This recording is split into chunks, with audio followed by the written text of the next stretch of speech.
2026 강릉 ITX 세계총일 기술시연의 핵심 공간인 강릉시가 도시정보센터의 문을 열었습니다.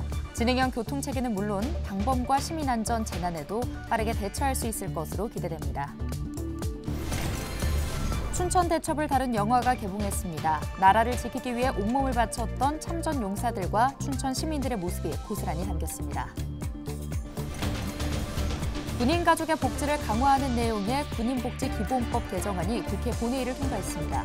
또 원주시를 특례시에 포함시킬 수 있는 법안이 여야 공동으로 발의됐습니다. 정선과 진도, 밀양, 아리랑이 정선에 모여 아리랑의 진수를 선보이는 2024 아리랑 세계를 잇다 공연이 펼쳐집니다.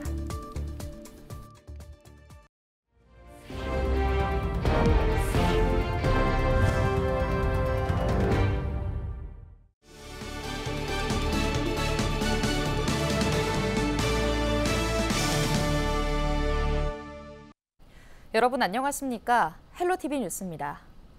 강릉시가 2026 강릉 ITX 세계총회 기술시연의 핵심 공간이자 다양한 도시 정보를 통합 관제하는 컨트롤타워 역할을 수행하는 도시정보센터의 문을 열었습니다. 지능형 교통 시스템은 물론 방범과 재난까지 모두를 관제하는 도시 정보를 통해 강릉시가 한층 똑똑해질 것으로 기대되고 있습니다. 박건상 기자의 보도입니다. 거대한 크기의 화면이 전면을 가득 채우고 있습니다. 직원들은 각자의 모니터를 통해 실시간으로 지역에서 벌어지고 있는 특이 사항을 관제합니다. 기존 강릉시청 지하에 있던 CCTV 관제센터가 도시정보센터로 이름을 바꾸고 그 역할도 대폭 늘어났습니다.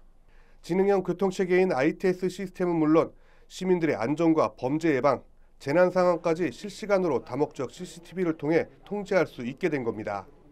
강릉시 도시정보센터 개관은 2026 강릉 ITS 세계총회 시 시연 시찰의 핵심 시설이자 강릉시의 각종 다양한 정보를 통합 관제하는 컨트롤 역할을 할 것입니다. 도시정보센터 1층에는 ITS 홍보관이 위치해 있습니다. 지능형 교통체계인 ITS는 주요 교차로나 건널목에서 시민들의 안전을 우선으로 통제하게 됩니다. 실시간 교통정보 수집 제공을 통해서 운전자와 보행자에게 빠르고 안전한 서비스를 제공하는 시스템이고요. 관리자에게는 도로의 효율적인 운영 관리를 수행하는 시스템입니다. 예를 들어 노약자가 보행 신호를 건널 경우 조금 더 여유 있게 신호를 조절하고 교차로 상황에 따라 좌회전이나 직진 신호 간격을 조정할 수도 있습니다. 여기에 범죄 예방과 시민 안전, 각종 재난 상황도 빠르게 인지할 수 있습니다. 지금 보시는 화면은 스마트 트래킹, 그러니까 CCTV가 AI 기술로 사람을 직접 따라오는 시스템입니다. 만약에 부상을 입었거나 범죄에 노출됐을 경우 효율적으로 대처할 수 있습니다. 강릉 시내의 도로를 그대로 옮겨와 직접 운전해 볼 수도 있고 긴급 차량 출동도 체험할 수 있습니다. 또 도로를 직접 횡단하기도 하고 관내 CCTV 정보도 한눈에 확인할 수 있습니다. 오는 2026년 강릉에서 열리는 ITS 총회에서 가장 중요한 역할을 하는 곳입니다. 똑똑한 교통체계를 갖추는 일입니다. 물론 안전을 제1번으로 생각하는 내용들이고 아마 우리 ITS 구축이 다 이루어지면 우리 강릉시는 좀 더 안전한 도시교통체계를 갖추지 않나 이렇게 생각합니다. 강릉시 도시정보센터는 ITS 세계총회 대응은 물론 빅데이터 분석 기술 등 특화된 기술 시연으로 중소도시형 모델을 전 세계에 선보일 수 있을 것으로 기대하고 있습니다. 헬로티비 뉴스 박건상입니다. 6.25 전쟁 당시 국군이 첫 승리를 거뒀던 전투죠. 춘천 대첩을 다룬 영화가 개봉했습니다. 당시 나라를 지키기 위해 힘썼던 참전 용사들과 춘천 시민들의 모습이 영화에 고스란히 담겼습니다. 보도에 전소연 기자입니다. 1950년 6월 25일 전쟁 시작과 함께 북한군의 남침이 시작됐습니다. 6.25 전쟁 첫날부터 시작된 사흘간의 치열한 전투. 이 전투가 북한군을 상대로 국군이 첫 승리를 거둔 춘천 대첩입니다. 3일간 북한군의 남하를 막으며 유엔군이 참전할 시간을 벌게 해줬던 춘천 대첩이 다큐멘터리 영화로 탄생했습니다. 영화에는 당시 긴박했던 상황이 그대로 담겼습니다. 학생부터 여성 노동자들까지 적극 나서 춘천을 지켰던 상황을 실감나게 재현했습니다. 춘천 대첩을 기억하고자 만든 영화는 자료 수집에만 3년이란 긴 시간이 걸렸습니다. 참전 용사들의 증언과 역사 기록물을 토대로 시나리오가 완성됐습니다. 참전하신 분이 직접 증언해 주시고 해서 이제 국방 편찬위에도 시나리오를 보내서 승인을 받았고, 다큐멘터리 형식으로 만들어진 영화엔 배우 이덕화가 내레이션을 맡았습니다. 아무튼 최선을 다했고 우리 젊은 후배들이 좋은 일을 한다고 해서 재능 기부 한번 해봤습니다. 국가와 민족을 위해서 바칠 수 있는 목숨이 단 하나뿐인 게 유감이라고 했답니다. 전 자꾸 그 소리가 귀에 맴돌아요. 낙동강 전투, 인천 상륙작전과 함께 6.25 전쟁 3대 대첩으로 꼽히는 춘천대첩을 담아낸 춘천대첩 72시간. 참전 용사를 기리는 뜨거운 마음으로 관객들을 맞이하고 있습니다. 헬로티비 뉴스 전소연입니다. 강원도 내 교수와 연구자들이 윤석열 정권의 국정 난맥상을 비판하며 윤 대통령 퇴진을 요구하는 시국 선언문을 발표했습니다. 이들은 15일 강원도청에서 기자회견을 열고 현재 대한민국은 정치, 경제, 교육, 외교, 안보, 보건 등 모든 분야에서 심각한 위기를 겪고 있다며 그 중심에는 국정 수행 능력과 자질이 심각하게 부족함을 끊임없이 증명하고 있는 윤석열 대통령이 있다고 비판했습니다. 시국 선언문에는 191명의 교수 연구자가 연명했습니다. 정선, 진도, 밀양 등 대한민국 3대 아리랑이 모여 아리랑의 진수를 선보이는 2024 아리랑 세계를 잇다 공연이 15일과 16일 정선에서 열립니다.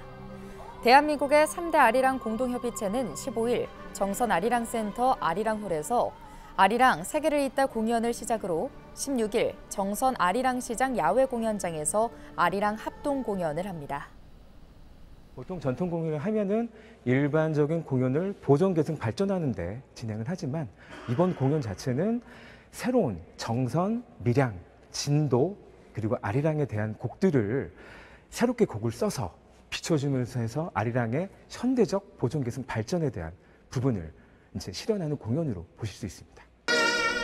아리랑 세계를 잇다 공연은 올해 유네스코 인류무형문화유산 등재 12주년을 맞아 아리랑의 전승 발전과 세계화를 위해 마련됐습니다.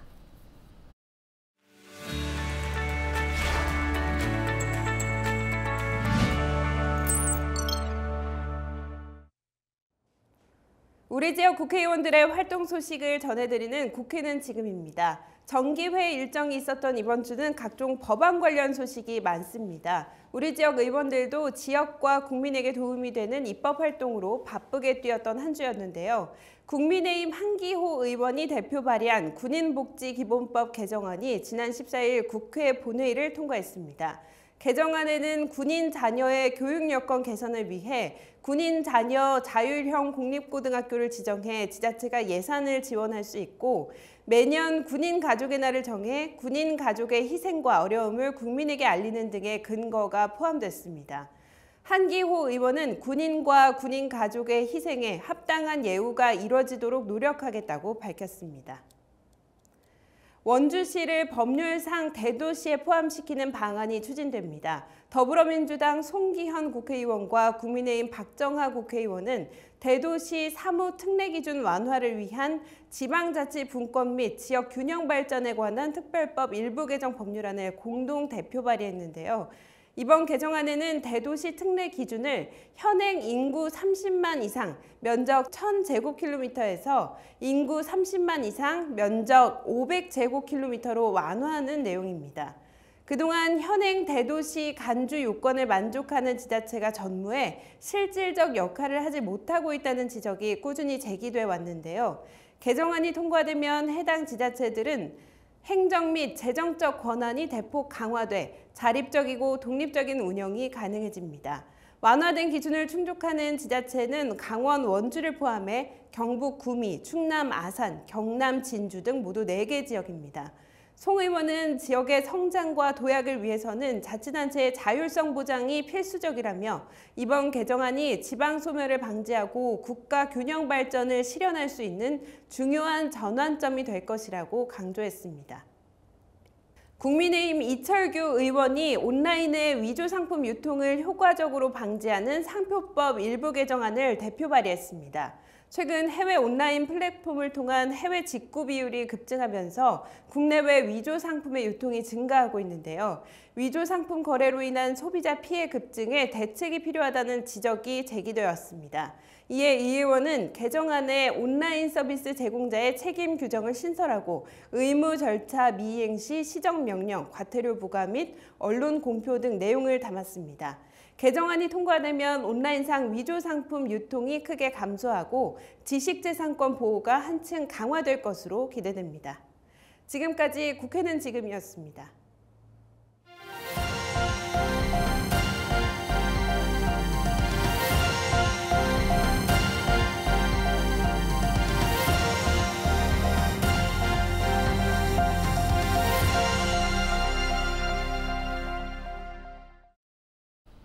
지난 14일 춘천의 한 아파트에서 정전이 발생해 복구 작업이 이틀째 계속되고 있습니다.